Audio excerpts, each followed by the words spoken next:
asalaamaaleykum ami internautes ñu ngi leen di nuyu di leen ziar di leen dalal jàmm ci seen émission le rendez-vous de la semaine di daw tous les samedis à partir de 9h. donc tey nag bu ngeen gisee ni ñu solo nii xam nga donc vraiment c'est dans la ferveur de la victoire des Lions du Sénégal vraiment qui ont réussi à battre l'Équateur démb quoi vraiment mu nekk lu neex quoi. donc dans cette dynamique si lañu àndee xam nga en supporter quoi. Tout à fait. donc vraiment ñu leen di féliciter xam nga di féliciter l'ensemble du peuple sénégalais xam nga ci cohésion nationale boobu daal. donc tey nag bon dans cette lancée aussi ñuy remercier monsieur Yacoub Fall vraiment qui a eu l'honneur bon de nous donner de nous offrir ces maillots quoi vraiment ñu ko si remercier bu baax quoi di ko ñaanal yàlla sutura ak. barkel ci liggéeyam quoi vraiment. tey nag suñu gan mu ngi tudd monsieur Guèye Cheikh Ahmed Tidiane Guèye bon de responsable ici à Rufisque donc dans un premier temps dañ koy bàyyi moom mu présenté wu quoi monsieur Guèye waaw monsieur Guèye ñu ngi lay nuyu di la ziar. merci beaucoup maa ngi leen di fay di profiter de l'occasion aussi di nuyu auditeurs ak auditrices su Kër Ndanane TV nekk une télévision boo xam ne bu ñuy suivre la. une télévision boo xam télévision bu am solo aussi si audio paysage audiovisuel au niveau du département de Rufisque. moi-même j'ai eu à faire une émission ici et émission bi lu amoon solo lañ fi waxtaanoon loo xam ne. partagé woon nañ ko un peu partout à Rufisque et puis nit ñi rafetlu woon nañ ko. donc dans un premier temps maa ngi nuyu waa Kër Ndanane TV di leen souhaiter excellente réussite pour ce projet. merci. Ensuite maa ngi lay nuyu yow suma frère Andoy Gueye di nuyu aussi tous les Rufisquois ak ñëpp ñi nga xam ne ñoo ngi suivre Kër Ndanane TV. très bien su ñu doon wax monsieur Cheikh Ahmed Tidiane Guèye Cheikh mooy kan yow nooy présenté wu sa bopp tey par exemple. waaw Cheikh Tidiane Gueye benn jeune la bu dëkk Rufisque Est dëkk quartier bu ñuy wax Colobane Guy Mouride nekk enseignant de formation jàngalekat la je suis présentement en service au niveau de l'inspection de Rufisque commune nekk aussi acteur de développement man bu may présenté wu souvent acteur de développement bi moo may dàqal moo wax ci politique bi parce que aussi depuis jeune âge dañ nekkoon ci Croix-Rouge jóge fa nekk ci association de quartier yeeg yooyu di liggéeyal suñu gox jóge fa aussi ba ñu créé conseil de quartier ñu bokk ci conseil de quartier bi yàlla def ñu njiital ñu suñu quartier boobaak léegi ñu nekk fa di liggéey collectif bi nga xam ne aussi moo regroupé les 17 quartiers yi nga xam ne moo nekk au niveau de Colobane Guy Mouride ñun ñu nekk fa représenté fa suñu quartier bi ñu fa demee aussi ñu jox ay responsabilités au niveau de la communication ñu nekk fa di liggéeyal quartier bi au niveau communal aussi sur le plan politique ñun ñu ngi politique boobaak léegi yàgg na ñu ngi ànd ak suñu frère docteur Abdourahmane Diouf ànd ak moom créé parti bi tudd Awalé ànd wat askan wi liggéeyal ëllëg boobu ak léegi ça fait juste 1 an anniversaire bi coïncidé aussi ak suñu frère Abdourahmane Diouf mu doon lancé sa déclaration de candidature au niveau de la place de Thiawlène keroog jàpp naa ni Rufisquois ak sénégalais yépp suivre nañ ko mu ne moom dafa bëgg samp ndëndëm bokk si ñi nga xam ne day xëccoo réew mi parce que am na projet politique ànd ci ak sénégalais yoo xam ni ñu ngi fii nekk diaspora fas yéene dem laaj réew mi bu ñu ko joxee aussi ñu fas yéene ko dérouler comme il le faut donc ci tënk daal Cheikh Tidiane Gueye benn acteur de développement la acteur politique la nekk conseiller municipal au niveau de la commune de Rufisque Est nekk koo xam ne aussi lépp lu ko intéressé mooy noo xam ne Sénégal moom lay développé Afrique moom lay développé mais commencé ca quartier ba mu dëkk mooy Colobane Est ñu xool nan lañ koy suqalee développé ko ba mu jëm ci kanam. très bien voilà donc kon su ngeen ko déggee ni mu présenté woo ngeen xam ne ku dynamique la c'est un acteur dynamique fi mu dëkk parce que si nit ki lépp looy def rek da ngay commencer fi mu dëkk quoi te defe naa ne boo demee Colobane di nga xam ne Cheikh Ahmed Tidiane Gueye vraiment il a réussi à faire pas mal de choses là-bas quoi. léegi foofu nan la parti bi dundee foofu au niveau de Colobane Guy Mouride foofu parti bi mu fa toll. waaw parti Awalé moom mën nañ ne parti bu bees la parti boo xam dañ koy door a créer parti moom bu ñu koy door a créer la première chose à faire mooy ñu jaay carte yi. présentement donc depuis 1 an ñu ngi ci jaay carte yi ak montage cellules yi donc ñun au niveau de Colobane Guy on a vendu des milliers de cartes et que ñu ngi monter cellules yi ndànk-ndànk léegi en fonction avancement yi dinañ profiter l'occasion aussi pour taxawal cellules yi taxawal structures yeeg yooyu mais nag dafa coïncider aussi ak une déclaration de candidature ñu am 15 mois pour dem élection présidentielle loolu day xaw a néewal doole doxinu parti bi mais les gens s'intéressent plus à la candidature du docteur Abdourahmane loolu ci la ñuy nekk di def ay activités au niveau de Colobane Guy Mouride ak au niveau de Rufisque di def ay visites de proximité di seeti nit ñi di waxtaan ak ñoom di leen présenter projet bi nga xam ne Abdourahmane Diouf moom la am pour le Sénégal pour que Rufisquois yëpp ñëw jàpp si ñu jël Sénégal développé ko. donc su ma déggee kon docteur Abdourahmane Diouf muy le président du parti Awalé. donc day dem élection présidentielle. waaw loolu leer na presse bi yëpp mu ngi foon def nañ déclaration de candidature au niveau de la place de Thiawlène. donc les Sénégalais en général. d'ici et de la diaspora ils sont tous au courant de la candidature du docteur Abdourahmane Diouf. pour l'élection présidentielle de février 2024 inchallah loolu moom c'est acté déjà. très bien waaw léegi voilà en parlant de docteur Abdourahmane Diouf tey boo ñu ko doon jaay. tey pour ñi nga xam ñoo ñuy déglu nos amis internautes. kan mooy docteur Abdourahmane Diouf par exemple. waaw docteur Abdourahmane Diouf moom ku neex a présenté la. ku neex a présenté la mooy judd na fi mu war a judd yaru fi mu war a yaru jàng fi mu war a jàng tekki fi mu war a tekki fas yéene aussi samp ndëndëm pour liggéeyal Sénégal Abdourahmane Diouf mu ngi juddoo fii ci Jokkul Médine. donc foofu la juddoo ba am ay 7 ans 8 ans mu ñëw dëkk si Colobane parce que baayam mooy El Hadj Idrissa Diouf nitu daara la boo xam ne dafa tijji woon ay daara au niveau de Médine daara jàng fa ba léegi ñu bari ñu fi jàng alxuraan fii ci Tëngéej muy Médine ak Rufisque Est moo leen jàngal nit la koo xam ne ay imam ratib yu bari fii jaar nañ ci ay loxoom tey ay devenir nañ ay imam ratib donc Abdourahmane ci milieu boobu la juddoo yaroo ci màgge si ñu nampatal ko ci wàllu diine nampatal ko aussi ci wàllu culture islamique donc ci loolu aussi muy dem école française di jàng ba yàlla def mu génn ci école primaire dem CEMAS jóge CEMAS ñëw lycée Ablaye Sadji bi mu fa amee bac en 1990 ci la bokkee ci premier étudiants yi nga xam ne dañ leen orienté au niveau de l'université de Saint-Louis ñu ko doon tóor a tijji en 90 mu bokk sur la première génération bi mu fa demee 90 95 96 mu daal di am sa maîtrise en droit public bi may maîtrise bi nag après si la demee Suisse àggali jàngam bi mu demee am na fa ay master yu bari mais li ci gën a am solo mooy en 2003 dafa am un doctorat bi nag mu ngi doon wax ci wàllu commerce international donc droit commercial et cetera droit commercial économique loolu ci la am doctorat jàng na aussi wàllu média jàng na ay wàllu droit pénal et tout ça donc loolu la jàng bi loolu weesoo aussi au niveau de Suisse toujours yàlla tijjil ko fa ay xéwal mu am fa liggéey di liggéey organismes internationaux yu mel ni Union européenne liggéeyal na ko liggéeyal aussi pays africains yu bari mu yoroon seen négociation au niveau de l'OMC daan fa dem di leen représenter dans les négociations commerciales internationales donc loolu da doon liggéey jusqu'à ce que bis ñëw ab liggéey tijjeeku fi au niveau du Sénégal mooy le club des investisseurs mais avant ça duggoon na ci politique ba gérer fi SONES loolu boobu fekkoon na mu établir toujours en Suisse SONES quelques mois après mu jeex mu dem liggéey waat léegi nag bu club des investisseurs lancé marché boobu entreprise am gagné ko si la ñëwee nekk le directeur exécutif du club des investisseurs sénégalais donc bi mu ko nekkee nag liggéey na fa benn 1 an et demi ou bien 2 ans boo xam ne ñëpp sénégalais yëpp gis nañ liggéey bu am solo bi mu fa teg liggéey ko ñëpp rafetlu ko jusqu'à ce que mu jóge fi mu fa jógee nag période boobu fekkoon mu génn ci politique c'est la defaat un retour en politique bi mu duggaatee politique le 30 octobre 2021 si lañ lancé le parti Awalé boobu ak léegi nag mu ngi liggéey di continuer di défendre sénégalais yi fépp fu mu mën a toll. très bien ñu revenir nga ne Awalé mooy lan Awalé ça signifie Awalé. Awalé mu ngi tudd ànd wattu askan wi liggéeyal ëllëg. ànd wattu askan wi liggéey ëllëg mais awale ci wolof xam nga ko mooy guider orienté jëmale fu baax fi awale ko ci yoon donc loolu ñun dañ jëgg a jël Sénégal jël économie bi awale ko ci yoon jël càmm gi awale ko ci yoon jël napp gi awale ko ci yoon jël commerce bi awale ko ci yoon donc awale boobu nag mooy jaarale ko ci yoon bu baax bi pour ñu mën a émerger. très bien donc su ma la déggee noonu donc dafay mel ni aussi présentement suñu réew mi économie culture commerce awale ñu ko ci yoon. waaw justement loolu moom duñ ne niñ fi nekk defuñu fi dara loolu ça ne se dit pas mais jàpp nañ ne doxalin bi war nañ ko mën a soppi de telle sorte que émergence bi ñu bëgg am danañ ko am parce que ñun bi ñu teg suñu parti dañ ko teg si ñetti socle benn bi dañ ne afro-souverainisme afro-souverainisme mooy man ñun tant que ñun africains sénégalais tant que xalaatuñu à l'échelle africaine suñu développement ñun ni ñu war a développer duñ ko développer parce que exemple yi ñu am mooy Union européenne UE la bi li ñu am aussi mooy Amérique États-Unis d'Amérique lañ def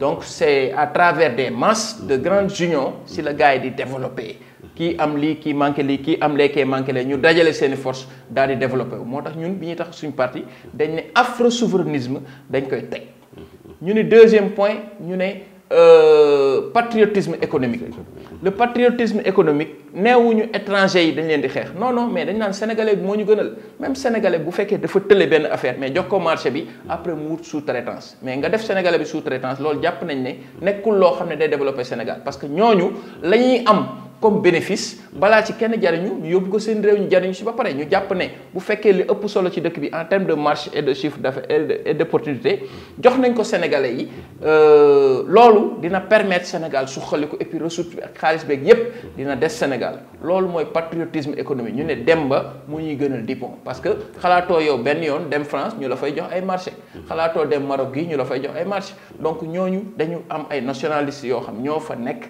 dañu am ay champions yoo xam ne au niveau de leur pays ñoom ñoo téye économie bi ñu ne Sénégal tant que doxuñu jëm ci loolu ni ñu war a développer day des. Troisième point bi ñu ne solidarité sociale mooy système bi nga xam ne c'est le système d'entraide bi nga xam ne moom la ñu war a teg de telle sorte que ñun képp koo xam ne yaa ci dem retraite wala képp koo xam ne yaa ngi feebar wala yaa ngi am situation problème ñu mën ko régler à travers de nos propres cotisations yi nga xam ne moom lañ def parce que ñun Sénégal dañu gis ne des fois da ngay gis ku feebar boo xam ne li ko war a faj dafa diis ñuy wër di ko ñaanal yooyu yëpp c'est parce que on n'est pas bien organisé moo tax ñun 3 points yooyu la ñu teg muy socle bi nga xam ne moo téye suñu parti politique donc Sénégal yow doo ma bàyyi may wax loo xam ne amul mais xam nga ne Sénégal économiquement y a problème xam nga ne Sénégal sur le plan de l'emploi des jeunes y a problème sur le plan de la prise en charge des femmes y a problème sur le plan éducatif y a problème ñun li ñuy jàngale sax y a problème dañuy jël culture jàngal di ko culture jàmbur di ko jàngal suñuy doom ça c'est pas une bonne éducation ak yeneen yoo xam ni moo tax ñun Sénégal Abdourahmane day wax ni dañu bëgg war a sénégaliser Sénégal ñu xam ne ñun c'est le Sénégal notre pays lépp lu ñuy def rek ñun jiital ci Sénégal waaw loolu day tax ñun ñu mën a développer parce que ñi développer ñëpp ci noonu lañ doxalee bu ñu mënee su ko justement c'est ça mais su ma la déggee xam nga aussi bon cri de cœur boobu ou bien vision yooyu stratégie yooyu dafa am ñoo xam ne nii bon yoroon nañ ko comme le président Wade par exemple ou même le président Macky Sall doon nañ incarner idéaux yooyu politique mais li si doy waar mooy bu ñu ñëwee bay doxal yow da nga naan ñii est-ce que ay Sénégalais lañ wala ñii est-ce qu'ils pensent à la population sénégalaise moo tax ma lay laaj est-ce que Abdourahmane comme ni mu koy waxee nii ngeen xalaat ne dina yombee noonu non dina ko defee noonu parce que Ablaye Wade quoi qu'on puisse dire am na ay affaires yu mu réussir fexe na ba affaires yu bari mu téye ko Sénégalais mais Macky Sall depuis qu'il est là tout le monde voit que l'essentiel la grande partie la plus importante de notre économie c'est entre les mains des étrangers xoolal entreprise yi fi gën a mag Eiffage lan la yore ah ñan ñoo yore terre bi ñan ñoo yore port bi ah ñan ñoo yore économie Sénégal c'est des étrangers léegi nag ñun dañ bëgg maanaam économie boobu ñu xool nan lañ koy tëggaat que de telle sorte que dañuy créer des champions au niveau du Sénégal et que ce soit des Sénégalais qui supportent l'économie du Sénégal loolu c'est possible te incha allah am nañ confiance ci Abdourahmane ne bis bu yoree réew mi dina ànd ak équipe boo xam dina ko permettre mu def loolu incha allah. très bien xam nga Abdourahmane sax bon boo xoolee cursus am au niveau de l'OMC organisme yu muy jot a jaar yëpp di nga xam ne bon c'est un champion il est bien d'accord mais sama problème mooy par exemple au niveau du club des investisseurs. xam nga jotoon na ko jiite. ñoo xam ne ni ay Sénégal lañ. des champions sur le plan économique mais mu ne seen biir y a eu un problème boobu nan la demee woon noonu. non problème boobu xam nga c'est un problème privé man mënuma ñëw fii di dugg ci problème privé mais li ma la mën a wax. mais en tant que des Sénégalais yu doon liggéey le club des investisseurs c'est le secteur privé sénégalais. waaw ñoom ñoo dajaloo créer club des investisseurs. ñu ne ñoom dañ bëgg benn entreprise boo xam daf leen di gérer le club des investisseurs. Abdourahmane a fait des propositions avec son entreprise ñëw daal di teg sur la table ces propositions yooyu baax ci moom ñu jox ko contrat bi mu signé ko mu daal di dérouler te bu mu dérouler club des investisseurs xamuñu ko woon. effectivement mais depuis que Abdourahmane était là-bas. léegi les gens ont connu le club des investisseurs nga commencé gis muy def ay discours devant le président de la République commencé génne ay xalaat yooyu jàpp nañ ne buñ ko doxaloon comme il le faut Sénégal dina dem mais ku nekk xam na ni autorités yi fi nekk pare wuñu pour loolu. waaw le gouvernement de Macky Sall pare wuñu pour jël économie bi teg ci loxo sénégalais yi c'est ça le problème du club des investisseurs encore une fois combat yooyu ñu ngi si ba léegi mais on n'est pas sûr de gagner avec le régime Macky Sall c'est la raison pour laquelle ñun ñu nekk opposition aussi di xeex pour que Macky Sall jóge fi ñu teg fi ay nit ñoo xam ne dañuy bëgg Sénégal bëgg sénégalais jiital sénégalais ci yépp on n'est pas contre les étrangers nag parce que il faut qu'il y ait des coopérations mais nag ñun bu ñu demee bitim réew xalaatuñu sax gérer fa yenn mbir yi y a de ces sociétés bijoux de famille da nga koy jox sa waa famille doo ko jox ay étrangers donc sa waa famille mooy sénégalais yi te sénégalais yi tëlewuñu mën nañ dañ soxla rek ku leen accompagner dañ soxla ku leen jàppale dañ soxla ku leen taxawu loolu la ñuy laaj te Abdourahmane Diouf pare na pour def ko ak ñi mu àndal équipe bi mu àndal incha allah. très bien très bien loolu sax neex na quoi mais dama am man un autre souci. mooy notre relation avec les occidentaux ou bien la France je dirais même. parce que réew mi dafa am fu mu nekkoon. am fu mu jógee am fu mu nekk léegi. maanaam y a eu la colonisation te tubaab yi ba ñuy jox suñu indépendance entre guillemets joxew ñu ko noonu. xalaatoo ne loolu du yomb par exemple les entreprises yi nga xam ne comme ay Eiffage Sonatel ak yéen bon pas Sonatel sax quoi comme ay Eiffage ak yooyu yuy gérer yenn entreprise nationales yi jël ko di ko exploiter à leur bénéfice en leur intérêt. loolu est-ce que nga def dina neex a dindi. non man gëwuma ni am na benn boom peut-être bu ñu lié ak France qui dit que yéen forcément da ngeen di def lii ak lii ak lii. Sénégal le Sénégal c'est un pays indépendant nous sommes souverains. loolu on n'en discute pas. waaw notre souveraineté c'est acquis depuis le 4 avril 1960 on est indépendant. je peux comprendre nag qu'on ait des relations avec la France d'accord on a des relations avec la France ñu ngi doxal suñu relation avec la France mais teewul su fekkee ne dañuy am lu ñu war a def loo xam ne sénégalais yi. mën nañu ko avant ñu koy jox français yi dañ koy jox sénégalais. loolu gisuma ci problème bu fekkee ne sénégalais bi tële na ko français bi mën ko mais jox ko sénégalais bi mu jox français bi sous-traitance. mais dama lay jox exemple xoolal li xew ci terre bi ñu ne par exemple terre bi defar nañ ko d'accord sénégalais mënul defar train dem nañ Alstom jënd ay train foofu mais au nom de quoi ñu jël marché jox ko ay français ñu sous-traiter ay sénégalais ça c'est un scandale. loolu moo tax ma lay laaj nag. est-ce qu'il y a pas des non-dits des non-dits justement entre les États. waaw non il y a pas des non-dits. amul benn goulot d'étranglement amul dara loo xam ne moo ne. forcément da ngeen di def lii. peut-être c'est le président Macky Sall qui le veut ainsi. c'est la raison pour laquelle nous on se bat pour qu'il quitte ce pays-là jox ñu gérer ko. te bu boobaa français yi sax ils savent qu'il y aura changement. mais Macky Sall nee nañ moom moo defar terre bi moo defar Diamniadio mu ngi joxe ay 100 000 emplois donc. mais loolu c'est forcé xam nga aussi su fekkee dañ lay jox 6 000 milliards par année. c'est pas grandiose c'est pas une surprise ñu ne yaa def lii yow mi sax bu ñu la joxoon 6 000 milliards. mais tu vas réaliser des terres des trucs. mais le problème mooy sa vision est-ce que baax na parce que aussi loolu ngay réaliser est-ce que ça a un impact sur le vécu des Sénégalais non parce que sénégalais bi tey dafa am problème mu lekk. sénégalais bi tey dafa am problème mu dundin. sénégalais bi tey dafa am problème mu logement. sénégalais bi tey dafa am problème mu insertion am liggéey. donc ces problèmes là jàpp ñu ne Macky Sall réussir na ci daf ci échoué te en général c'est les problèmes yoo xam ne moo gën a intéressé sénégalais yi c'est bien nag d'avoir des terres d'avoir des stades d'avoir des routes d'accord mais bu fekkee dans le ventre des sénégalais y a rien du tout ñooñu duñ ko mën a utiliser pour dox seen soxla.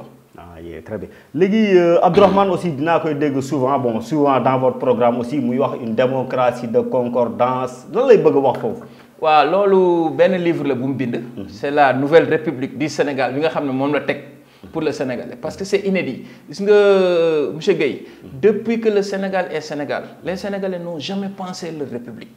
c'est-à-dire maanaam Sénégalais yi mosuñoo xalaat bind ni ñun suñ république nii la war a mel république bi ñu am c'est importé de la France.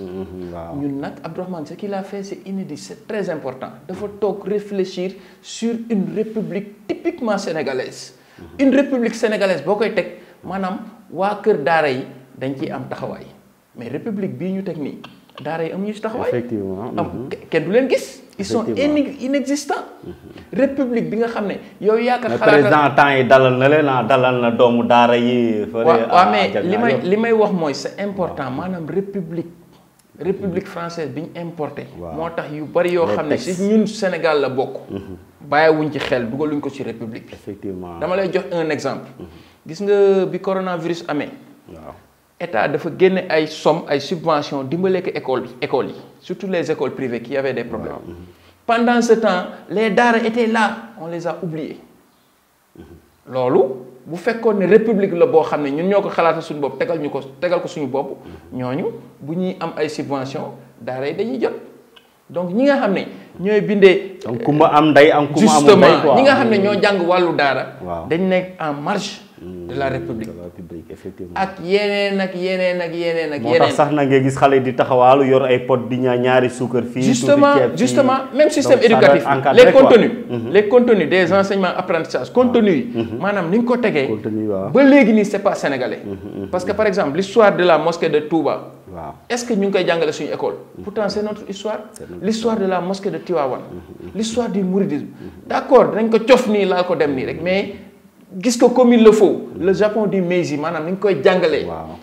la Chine de Mao Zedong ni ñu koy jàngalee détaillé ko ba nit ñi comprendre su fekkoon jël nañ suñu histoire boobu def ko ci ay livres yi ça existe déjà mais su fekkoon dugal nañ ko suñu curricula boole ko ci programme yi nga xam moom la ñuy jàngale jàngal ko suñu doom si la ñoom gën a sentir ñoom c'est des Sénégalais gën a bëgg seen réew loolu amul ak yeneen ak yeneen ak yeneen yoo xam ne pas maanaam xale yi dañ leen war a jàngal seen histoire justement donc si wàllu éducation du suñu république si wàllu santé du suñu république si wàllu woo jël du suñu république même ni ñuy tëggee suñuy gouvernement sax du suñu république très bien loolu yëpp nag Abdourahmane daf cee bind proposer que Sénégalais et puis loolu c'est inédit parce que j'ai pas encore trouvé un Sénégalais qui a pensé sur la forme de république bi nga xam ne mooy arranger Sénégal pour ñu mën a développer te Abdourahmane il l'a fait donc kooku pare na pour njiite réew mi très bien voilà léegi nag parlant de politique bon on va glisser dans le côté de la politique léegi fan ngeen toll par exemple ci seen coalition Aar Sénégal bi ak échéance yi ñu jëm ñaar 2024. waaw mais yow xanaa suivre Aar Sénégal génn nañ fa. on est plus dans Aar Sénégal c'est fini maintenant fu mu toll nii on travaille sur Abdourahmane Diouf 2024. Abdourahmane Diouf 2024 As Abdourahmane 2024 c'est le projet sur lequel on travaille depuis quelque temps. Abdourahmane mu ngi def ay tournées xaw ma ndax yëngu ko. dem na fi Boulel dem na fi Kaffrine. dem na fi Touba dem na fi Xelkom dem na fi Xombol mu ngi wër. il va faire des 46 départements du Sénégal. il va faire la diaspora. africaine européenne américaine et cetera. il va faire le tour du monde pour présenter. mais xanaa da ngeen di taxawal benn coalition politique donc. waaw léegi. mais ko bu ngeen génnee Aar Sénégal xanaa da ngeen di dem. Yewwi Askan Wi wala la coalition c'est autour de la candidature de Abdourahmane Diouf. loolu dañ ciy tàllal loxo sénégalais yépp ñi yor parti ñi yor mouvement ñëpp ñi nga xam ne c'est des acteurs au niveau de la base ñi nga xam ne développement Sénégal itteel na leen développement Sénégal ci la ñuy xëy di ci gont ñooñu dañ leen di tàllal loxo pour ñu ñëw ñu ànd ak ñoom pousse suñu candidat Abdourahmane Diouf mu nekk le président de la République du Sénégal te boobaa Sénégal incha allah sénégalais yi duñ ko rëccu. très bien mais nan ngeen def ak coalition yi fi nekk parce que présentement yaa Yewwi Askan Wi. mais Aar Sénégal bu ngeen fa génnee xanaa dara desatu fa xanaa. non man de du ma wax ci Aar Sénégal parce que nekkatuñ fa. sincèrement damay remercier ñi nga xam ne peut-être ñoom lañ àndaloon di liggéey foofu jotewuñu dara. tout se passe bien. mais fi mu toll nii élection présidentielle. ci lañ jëm ñun on a un candidat ñoom ils sont libres d'avoir des candidats suñu relation ak Yewwi Askan Wi aussi c'est la même chose c'est des relations de paix et de fraternité amuñu benn problème mais en tout cas nous sommes un parti d'opposition nous avons un candidat qui s'appelle docteur Abdourahmane Diouf et qui sera candidat inchallah à l'élection présidentielle de février 2024 ci loolu nag la ñuy liggéey moo tax ñuy def ay tournées di waxtaan ak sénégalais di leen présenter suñu projet parce que bind nañ livre bi c'est la nouvelle république sénégalaise avec des propositions sur l'économie sur l'éducation sur la santé sur tous les domaines yi nga xam ne ça touche le développement au niveau endogène donc pare nañ daal pour jël réew mi incha allah doxal ko. mais lu ngeen di def ak nag président Macky Sall. Macky Sall lu ngeen di def ak moom. non Macky Sall kay dañ koy remercier pour li mu jot a defal Sénégal rek di ko wax ne moom xam na ni jeexal na. jàkkaarloo ak moom. non moom xam na ni jeexal na. parce que aussi c'est pas un problème de droit. c'est pas un problème d'interprétation juridique c'est juste un problème de français. Constitution article 27 d'année nul ne peut avoir plus de 2 mandats consécutifs. loolu français la. le premier mandat c'est le mandat bi nga xam ne moom la am 2012. 2019. ensuite le second mandat c'est consécutif. c'est 2019 2024 c'est fini pour lui. léegi nag s'il cherche des tailleurs quelque chose comme ça ñëw di expliquer par je sais pas mais en tout cas c'est pas quelqu'un boo xam ne mu ngi siggal waa Tëngéej parce que wax dëgg ne yàlla rôle boobu mënoon nañu ko jouer. non mais est-ce que c'est pas du droit aussi une bonne lecture du droit aussi. non ça c'est un problème juste de français te moom sax boo gisee ay waxam. il y a pas longtemps moom wax na ko waxaat ko il insiste nul il insiste sur le nul moo tax xale yu ndaw yi da nga leen di yee ñu naan la nul n'a le droit de faire plus de xam nga aussi français dafa bari ay nuances. Il dit que c'est un problème de français. C'est lui-même.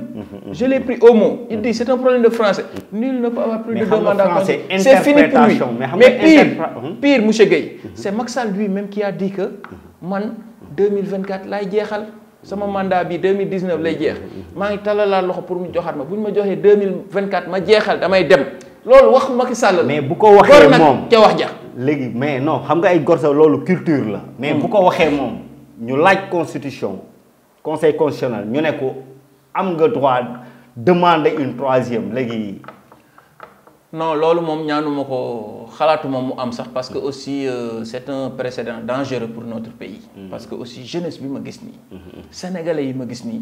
pare wuñu pour nangu loolu duñ ko wanaasu sax. en tout cas des gens comme nous je crois. non en tout cas des gens comme nous. ñun day wax dëgg neex yàlla loolu duñ ko nangu tey duñ ko nangu ëllëg. Macky Sall il n'a qu'à réunir son parti. ñu choisir seen candidat. ñu dem jàkkaarloog yeneen candidats yi. et puis ñu bàyyi nit ñi ñu dem ñi bëgg a dem présidentiel nañ dem ñu bàyyi utiliser justice pour bloquer ay candidats loolu baaxul ci Sénégal te loolu day ñaawal taaru réew mi daal. très bien donc ami internaute yéen a ko déggandoo Cheikh Ahmed Tidiane Gueye de Awalé donc 2024 incha allah bu ngeen deful ndànk dinañ dem élection boo xam ne nii président de la république actuelle du bokk loolu nag c'est un problème à éclaircir xam naa dans les jours à venir. donc Cheikh ñu bàyyi la nga tàggoo looy tàggoo gars yi. waa émission bi dafa gaaw mais c'était intéressant neex na et puis kontaan nañ trop ñëw fii aussi découvrir at Kër Ndanane TV on voit qu'il y a de gros efforts qui ont été faits entre temps donc ñu ngi leen di féliciter di leen remercier di leen encourager aussi di wax ne incha allah ñun on est à votre disponibilité incha allah et que si l'occasion se présente et que vous aviez besoin à ce qu'on passe faire des émissions on est prêt et Inch'Allah on sera là avec vous Inch'Allah. Merci beaucoup. Très bien donc yéen a ko déggandoo chers amis internautes donc ñu ngi leen di vraiment di leen gërëm ci déglu bi di wax rek ne Sénégal ñu jëm ñoo ko bokk.